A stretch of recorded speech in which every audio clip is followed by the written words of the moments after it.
चलिए आज अपन चलते हैं जर्नल में लेखा करने के नियम। अब जर्नल पढ़ना हम लोग शुरू कर दिए हैं तो सबसे पहले जर्नल का अर्थ तो समझ में आ गया है। अब उस जर्नल में लेखा कैसे करेंगे तो उस नियम को आपको बिल्कुल तैयार होना चाहिए। अगर वो नियम तैयार है तभी आगे का कार्रवाई बढ़ेगा, प्रविष्टि होगा। और वो नियम अगर तैयार नहीं है तो फिर प्रविष्टि आपका कभी भी नहीं बनेगा। तो उस नियम को तैयार करने के लिए सबसे पहली बात हमको यहाँ पर ध्यान देना है कि जर्नल में लेखा खातों के आधार पर किया जाता है। जर्नल में लेखा खातों के आधार पर किया जाता है। खाते 3 प्रकार के होते हैं। कितने प्रकार के खाते होते हैं? तो खाते 3 प्रकार के होते हैं। पहला व्यक्तिगत खाता, ये बिल्कुल याद होना चाहिए। पहला व्यक्तिगत खाता, दूसरा वास्तविक खाता और तीसरा नाम मात्र का खाता। तो खाते कितने प्रकार के होते हैं? 3 प्रकार के होते हैं, व्यक्तिगत खाता, वास्तविक खाता और नाम मात्र का खाता। अब इसमें हम एक एक खाते को लेकर चलते हैं बारीकी के साथ। पहले चलते हैं अपन व्यक्तिगत खाता। तो व्यक्तिगत खाता क्या है? तो वहाँ पे आप अपने शब्दों में लिख सकते हो जो बता रहा हूँ अभी। व्यक्तिगत खाता यानी वह खाता जहाँ पर किसी व्यक्ति विशेष के साथ लेन देन होता है। वहाँ व्यक्ति का नाम तो रहता है लेकिन नगद शब्द नहीं रहता, वह कहलाता है हमारा व्यक्तिगत खाता। व्यक्तिगत खाता जहाँ वह जब कोई व्यवहार हमारा किसी व्यक्ति विशेष के साथ होता है वह कहलाता है व्यक्तिगत खाता। जैसे राम से माल खरीदा। माल खरीदा किससे खरीदा? राम से। नगद शब्द आया क्या? नहीं आया। देखिए कौन सा खाता है ये? व्यक्तिगत खाता। सोहन को माल बेचा, व्यक्ति का नाम आया लेकिन नगद शब्द नहीं आया। जहाँ भी क्वेश्चन में नगद शब्द नहीं आता है इसका मतलब है कि हमारा सौदा उधार है। केवल व्यक्ति का नाम रहेगा और नगद शब्द नहीं रहेगा तो आपको ध्यान देना है कि सौदा हमारा कैसा है? उधार।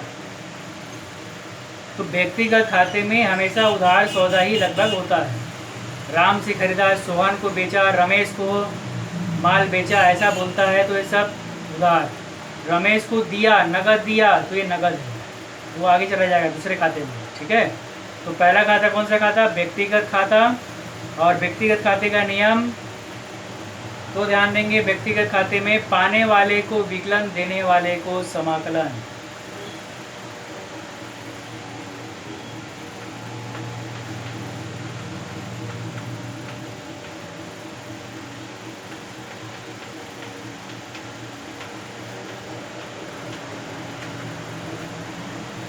व्यक्तिगत खाते में चल रहे हैं तो व्यक्तिगत खाते का नियम आज आपको क्लियर हो जाना चाहिए। पहली बार जब किसी व्यक्ति विशेष के साथ कोई लेन देन होता है तो उसे व्यक्तिगत खाता बोलते हैं। और व्यक्तिगत खाते का नियम है पाने वाले को विकलन और देने वाले को समाकलन। विकलन और समाकलन देखिए किस प्रकार से करेंगे अपन।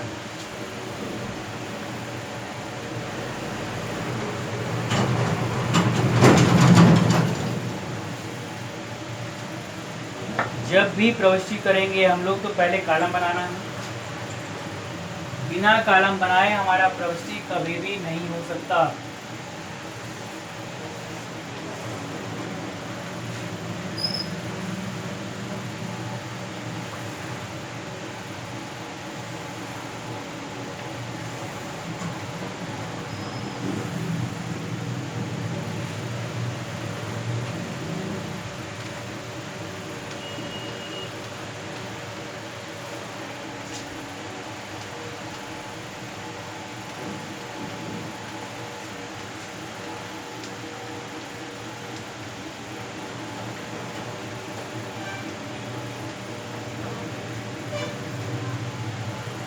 ये हमारा कॉलम रहेगा तिथि, विवरण, विजय क्रमांक, छोटा रहेगा कॉलम बी.प्र, विजय क्रमांक, खा डॉट प्र, खाता पृष्ठ, विकलन समाकलन।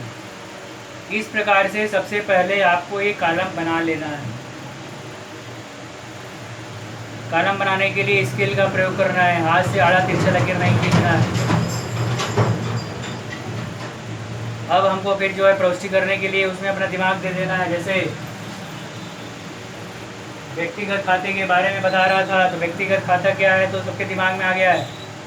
जब कोई भी सौदा किसी व्यक्ति विशेष के साथ होता है, वहाँ पर नगद शब्द नहीं होता तो और उधार होता है, उसी को बोलते हैं अपन व्यक्तिगत खाता। जैसे राम से माल खरीदा, सोहन को माल बेचा, इस प्रकार के शब्द आते हैं। तो ये हमारा कौन सा खाता है? ये व्यक्तिगत खाता है। अब मान लीजिए बोलता है कि राम को 500 रुपये का माल बेचा। क्वेश्चन दिया रहेगा ऐसे ही, राम को 500 रुपये का माल बेचा। यहाँ पे नगद शब्द आया है क्या? नहीं आया। हमारा दिमाग खुला रहना चाहिए। क्वेश्चन पढ़ते ही हमको सबसे पहले देखना है कि वहाँ नगद शब्द आया है क्या? नहीं आया। व्यक्ति का नाम आया है, नगद शब्द नहीं आया, मतलब सौदा हमारा उधार। फिर हमारे दिमाग में आना चाहिए कौन सा खाता है?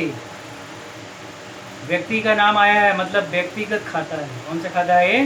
व्यक्तिगत खाता है। जब दिमाग में आया कि ये व्यक्तिगत खाता है तो नियम, पुस्तक पलटने की और नोट्स देखने की जरूरत नहीं है, नियम से दिमाग में आएगा। व्यक्तिगत खाते में पाने वाले को विकलन, देने वाले को समाकलन किया जाता है। क्या किया जाता है? पाने वाले को विकलन, देने वाले को समाकलन किया जाता है। ये आपके दिमाग में आ गया। अब राम को माल बेचा, तुम अपने आप को लेकर चलो, मैं अपने आप को लेकर चलूंगा। राम को माल बेचा तो पाने वाला कौन है? राम। जब राम को माल बेचा हूँ, मैं बेचा हूँ, तो पाने वाला कौन है? राम। पाने वाला विकलन, बस में आ रहा है। तब यहाँ लिखेंगे अपन राम विकलन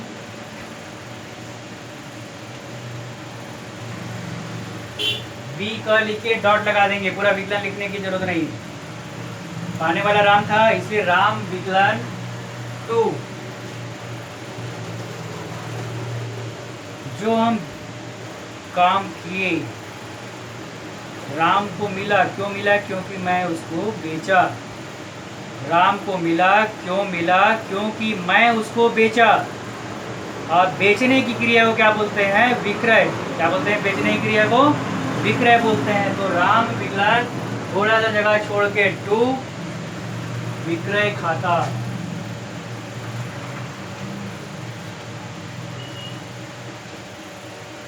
यानी राम को मिला, क्यों मिला? विक्रय से मिला। 2 यानी से होता है, बताया था पहले भी। तो 2 विक्रय खाता। राम को माल बेचा, पाने वाला कौन? राम। राम को मिला, राम विकलन, और देने वाला मैं था। मैं कौन सा काम किया? बेचने का काम किया।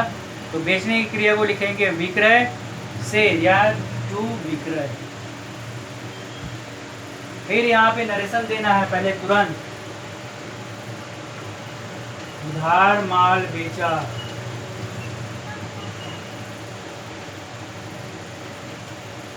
और नरेशन देने के बाद एक लाइन खींचकर केवल विवरण कॉलम को ही बंद करना है। एक लाइन खींचकर केवल विवरण कॉलम को ही बंद करना है। अब मान लो यहाँ पर राम को 1000 रुपये का माल बेचा। कितने का माल बेचा? 1000 रुपये का माल बेचा। तो विकलन में, राम के सामने विकलन में अमाउंट लिखेंगे, और विक्रय में 2 यानी समाकलन। ध्यान रखना है ऐसा, जहाँ भी 2 आ गया नीचे हमेशा 2 आएगा, विकलन हमेशा ऊपर होता है। 2 विक्रय यानी वो कहाँ चला जाएगा? हमारा समाकलन। तो 1000 का माल बेचा, मान लीजिए तो यहाँ विकलन, राम विकलन लिखे हैं, तो यहाँ 1000 लिखिए, उसके सामने विकलन में, और 2 विक्रय, 2 यानी समाकलन, समाकलन में लिखिए 1000। वही अमाउंट सेम, दोनों में सेम अमाउंट रहेगा, कोई परिवर्तन यहाँ पर नहीं होगा। पहली बात समझ में आ गया सबको? ये कौन सा खाता था? ये व्यक्तिगत खाता। इसी में बोलता है, मान लो सोहन से माल खरीदा। अपने को लेकर चलना है, तुम भी अपने को लेकर चलोगे। कभी भी व्यापार करना है तो अपने आप को लेकर चलना है। सोहन से माल खरीदा बोला, क्वेश्चन बोल रहा है सोहन से माल खरीदा। हम पढ़े वहां पर सोहन से माल खरीदा, लेकिन कौन खरीदा? मैं खरीदा। तुम पढ़ रहे तो कौन खरीदा? तुम खरीदे। बस में आया? तो सोहन से माल खरीदा जब मैं बोला यहाँ पर, तो मैं खरीद रहा हूँ। फिर यहाँ पे देखेंगे नगद शब्द तो आया नहीं है, तो सौदा कैसा है हमारा? उधार सौदा है। उधार है, व्यक्ति का नाम आया है यहाँ पर, तो कौन सा खाता है? व्यक्तिगत खाता है। और व्यक्तिगत खाता है तो फिर वही नियम, पाने वाले को विकलन, देने वाले को समकलन। जब मैं राम सोहन से माल खरीदा तो पाने वाला कौन है? मैं। पाने वाले को विकलन, तो मैं विकलन। पाने वाले को विकलन करना है तो पाने वाला कौन सा काम किया? खरीदने का काम किया। पाने वाला कौन सा काम किया? खरीदने का काम किया, तभी तो मुझे मिला ना। अगर मैं नहीं खरीदता तो मुझे माल मिलता क्या? तो मैं खरीदने का काम किया, पाने वाले को विकलन करना है। मैं पाने वाला हूँ और मैं माल क्यों पाया? क्योंकि मैं खरीदा। मैं माल क्यों पाया? क्योंकि मैं माल खरीदा। तो ऐसी दशा में पाने वाले को विकलन, तो मैंने कौन सा काम किया था? खरीदने का। तो क्रय खाता विकलन, मैंने जो काम किया था उसी काम को लिखना है। तो क्रय खाता विकलन। किससे खरीदा? देने वाला कौन? सोहन। देने वाला कौन था मुझे? सोहन। सोहन से माल खरीदा, तो देने वाला सोहन, इसलिए यहाँ पे हो जाएगा टू सोहन। अब मान लो इससे मैंने 500 रुपये का माल खरीदा। कितने का माल खरीदा? 500 रुपये का माल खरीदा। तो ऐसी कंडीशन में क्रय खाता विकलन 500 और विकलन में विकलन और सोहन टू लगा हुआ है, मतलब हमको जाना है समाकलन में।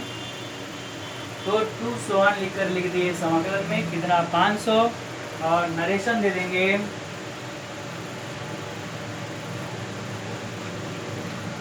उधार माल खरीदा।